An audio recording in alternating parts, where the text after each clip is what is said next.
লোকসভা এবং রাজ্যসভার যৌথ অধিবেশন কে সভাপতিত্ব করেন? তাহলে লোকসভা এবং রাজ্যসভার যৌথ অধিবেশনে সভাপতিত্ব কে করেন? মনে রাখবে, লোকসভার স্পিকার বা লোকসভার যে অধ্যক্ষ সেই কিন্তু তোমার এই লোকসভা এবং রাজ্যসভার যে যৌথ অধিবেশন হবে সেই অধিবেশনে সভাপতিত্ব করে। এখান থেকে কিছু জিনিস তোমাদের জানতে হবে। প্রথম যেটি, যে যৌথ অধিবেশন মানে যেটাকে আমরা জয়েন্ট সিটিং বলি, ইংরেজিতে বলা হয় কি না জয়েন্ট সিটিং। জয়েন্ট সিটিংটা কেন হয়?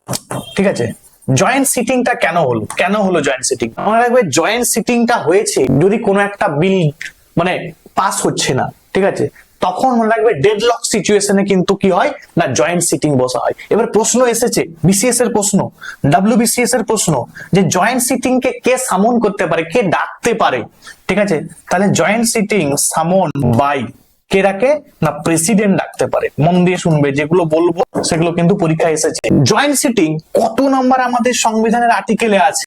আমাদের আর্টিকেল হচ্ছে 108 এর মধ্যে বলা আছে কি জয়েন্ট সিটিং এর কথা বলা আছে।